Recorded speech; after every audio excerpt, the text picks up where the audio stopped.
किस्त नंबर 3 शुरू करने से पहले चैनल को सब्सक्राइब कर लें।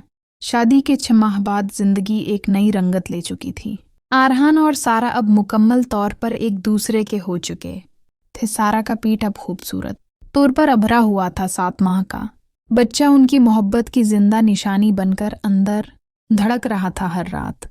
आरहान सारा के पेट पर हाथ रखकर बच्चे से बातें करता, उसे अपनी आवाज सुनाता जैसे वो पहले ही बाप बन चुका हो। सारा मुस्कुराती हुई कहती है, तुम्हारी तरह जिद्दी और तुम्हारी तरह प्यार करने वाला होगा। आरहान हंसता और उसके पेट को चूम कर कहता, और तुम्हारी तरह खूबसूरत और तुम्हारी तरह दिल को छू लेने वाला होगा। मगर ये खुशियों के साथ एक नई परेशानी भी आ गई थी। बूढ़े हाशमी साहब की तबीयत अब मुसलसल खराब रहती थी। दिल की बीमारी ने उन्हें बस्तर से लगा रखा था और कंपनी के चंद शेयर होल्डर्स और रिश्तेदार अब खुलकर आरहान पर दबाव डाल रहे थे कि सारा को कंपनी के अहम फैसलों से दूर रखा जाए, क्योंकि अब भी लोगों के जहनों में वो पुरानी वीडियो का जहर बाकी था। लोग पीछे पीछे बातें करते थे कि आरहान ने इज्जत की खातिर शादी की है, मगर सारा तो बस एक गलती थी।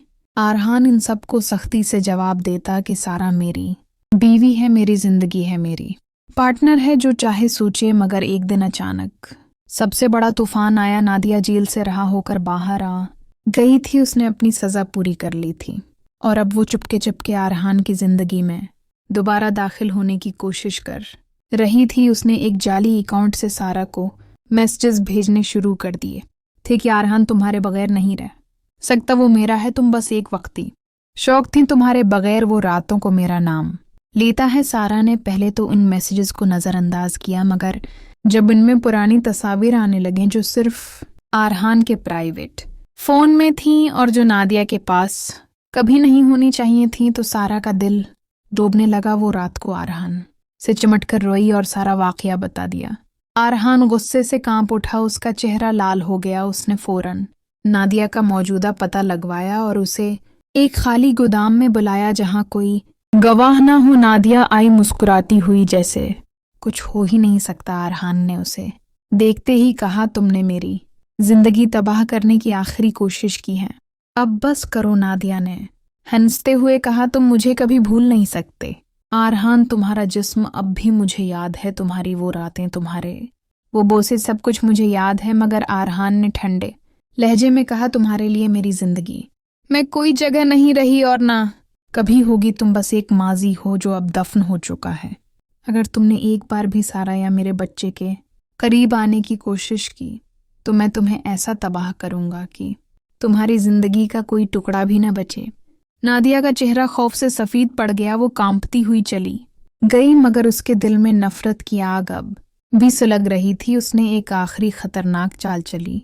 उसने बूढ़े हाशमी साहब को फ़ोन करके और जाली मेडिकल रिपोर्ट बनाकर भेज दी कि सारा हामला तो है, मगर ये बच्चा आरहान का नहीं बल्कि उसके पुराने बॉय फ्रेंड का है। और उसने कुछ पुरानी तस्वीर भी जाली तौर पर ईट करके भेज दें। बूढ़े साहब ने ये सब देखकर शदीद हार्ट अटैक का सामना क्या और फौरन अस्पताल दाखिल हो गए। आरहान और सारा रात के 2 बजे अस्पताल पहुंचे। बूढ़े साहब ने आरहान को पास बुलाकर कमजोर आवाज में कहा, बेटा मुझे यकीन है कि तुमने गलत नहीं किया, मगर ये दुख, ये शक मुझे अंदर से खा रहा है। आरहान रो पड़ा, अब्बा ये सब झूठ है, नादिया का खेल है, सारा मेरी है, बच्चा मेरा है। बूढ़े साहब ने मुस्कुराकर कहा, मुझे यकीन है बेटा, बस तुम खुश रहो। और उसने सारा का हाथ पकड़कर कहा, बेटी माफ करना, मैंने तुम पर शक। क्या तुम मेरी बेटी हो? सारा रोती हुई बोली, अब्बा आप ठीक हो जाएंगे, हम सब मिलकर रहेंगे। मगर बूढ़े साहब की हालत तेजी से बिगड़ती चली गई। डॉक्टरों ने सब कोशिश की, मगर चंद घंटों बाद वो इस दुनिया से रुखसत हो गए। आरहान टूट कर रह गया। वो अस्पताल के कोने में बैठकर रोता रहा। सारा उसे दिन रात संभालती रही, उसके सीने से लगकर रोती और कहती, सब ठीक हो जाएगा, हम एक दूसरे के हैं, हमारे पास एक दूसरा है और हमारा बच्चा है। आरहान अब कंपनी की पूरी जिम्मेदारी उठा रहा था, दिन रात मेहनत करता, मगर घर आकर सारा के साथ वक्त गुजारता। उसका डिलीवरी का वक्त करीब आ रहा था। 8वां महीना शुरू हो चुका था। एक रात अचानक शदीद दर्द उठा। सारा चीख उठी। आरहान घबरा कर उठा, फौरन उसे कार में बैठाया और सबसे करीबी अस्पताल ले गया। डॉक्टरों ने चेक किया और कहा बच्चा बड़ा है और पोजीशन ठीक नहीं है, सीजरीन करना पड़ेगी। सारा ने दर्द में चीखते हुए आरहान का हाथ पकड़ा और कहा मुझे छोड़ना मत आरहान, मेरे साथ रहना। आरहान ने उसके माथे पर बोसा दिया और कहा कभी नहीं, मेरी जान में तुम्हारे साथ हूं हमेशा। ऑपरेशन थिएटर में ले जाया गया। आरहान बाहर इंतजार कर रहा था, उसका दिल जोर जोर से धड़क रहा था, हाथ कांप रहे थे। फिर डॉक्टर बाहर आया और मुस्कुरा कर बोला मुबारक हो बेटा है सेहतमंद, खूबसूरत और बिल्कुल ठीक है। आरहान की आंखों में आंसू आ गए, वो दौड़ता हवा अंदर गया। सारा थकी हुई मगर मुस्कुराती हुई थी, बच्चा इसकी गोद में था, छोटा सा गुलाबी चेहरा, आरहान जैसे नाक और होंठ और सारा जैसी गहरी आंखें। आरहान ने बच्चे को आहिस्ता से उठाया और उसके माथे पर बोसा दिया, मेरा शेर दिल का टुकड़ा। सारा ने कमजोर आवाज में कहा उसका नाम क्या रखेंगे? आरहान ने फौरन कहा हैदर रखते हैं।